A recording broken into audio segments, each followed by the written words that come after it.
Now this video, at least in relationship to your own health and wellness, as well as not having a gigantic target painted on your back, is probably one of the most important. So let's talk about it. This subject is so important that it requires its own mnemonic device. Let's see.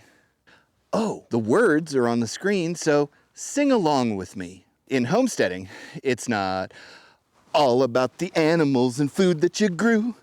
How will you deal with your trash, junk, and poo? That's right, we're talking about waste. And until you get to a point where you've created a completely closed loop system on your property, which is an admirable goal and way harder than most people in the off-grid living community would like to admit, you are going to produce refuse. There is nothing more annoying than having to deal with your trash. Animals get into it, the wind scatters it all over the place, and what's worse is that nothing will annoy the people in the area around where you live more than having to drive by an eyesore on their way home. People who would never even think of calling Johnny Law out to the neighborhood will call in and report you to the old 5-0 faster than a cheetah with his tail on fire if the Taco Bell bag that you brought home with you from your last trip to town happens to blow its way onto their property. Besides, you don't want to look at or bother with that mess. You need to figure out a way to contain your garbage from both the wind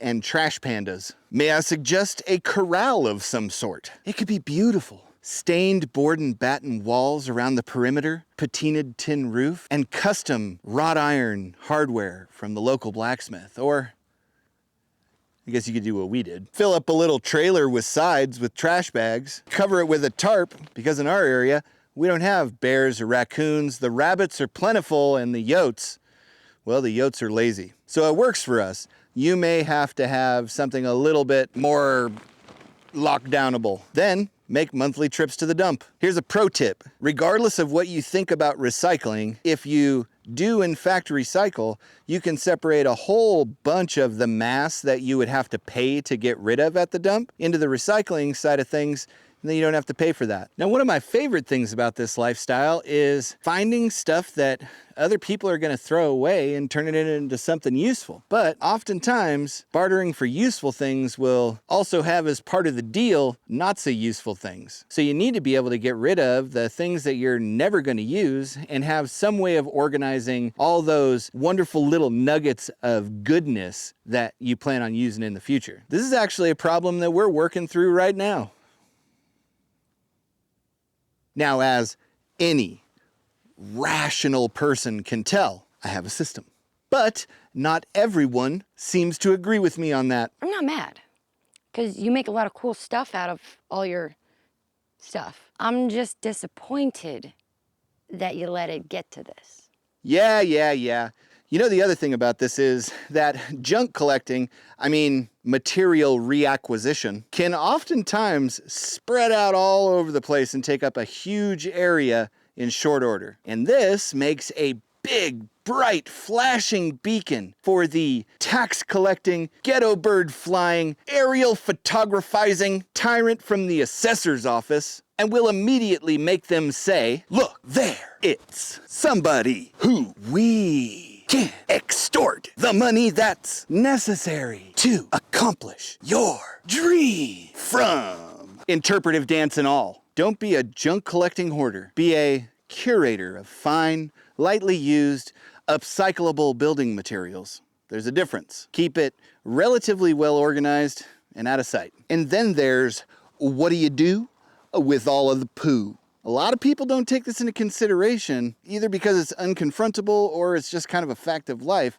when they're about to embark on an adventure such as this. But I'm telling you, for your mental and physical health, you need to have a plan for what you're going to do with it, and you need to be prepared for having to do it. Under this mound here, which was strategically placed so that no one would park in this area, is a septic tank that I cobbled together out of an old IBC tote and about 100 feet or so of leach line, which goes off in that direction. We built this when my mother-in-law came to live out here on the property with us.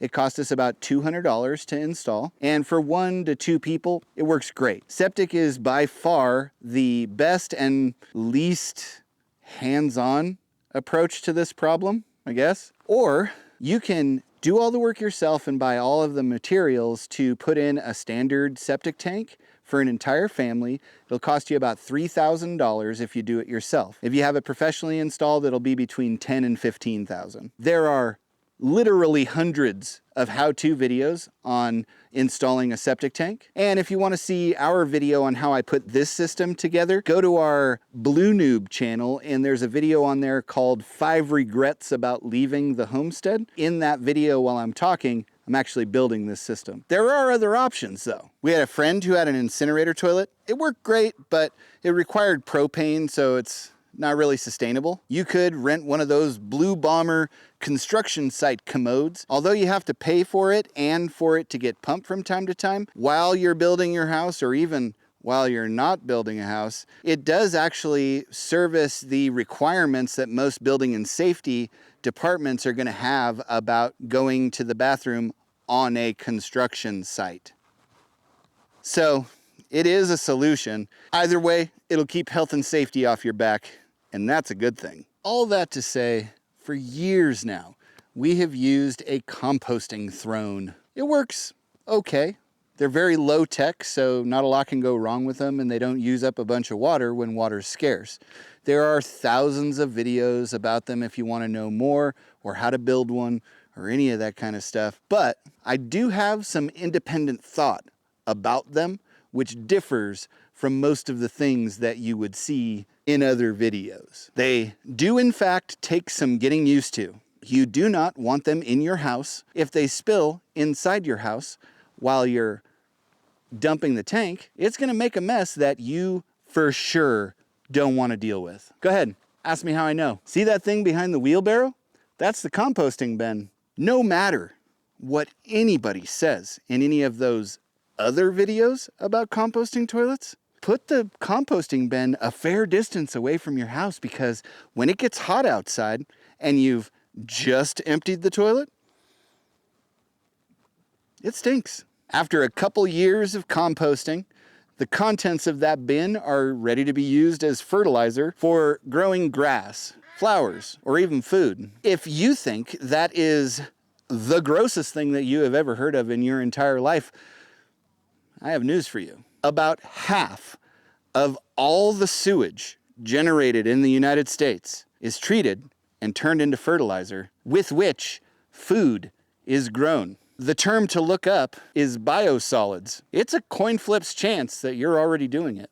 So remember, homesteading isn't all about animals and the food that you grew. You'll also have to deal with your trash, junk, and poo. Figure that out, you'll be okay. Catch you next time. Interpretive dance is good cardio, both from the wind and trash pandas. Okay, I'm gonna let you direct me for this first one, everything, and then I'm gonna do my own version. What's that? You want some cheese with your wine? Cutting cheese. I'm cutting the cheese. Wrought iron. What you need is some wrought iron. And that's Merlin on the squeaky toy. It's jazz, baby. Me. Need some warm up.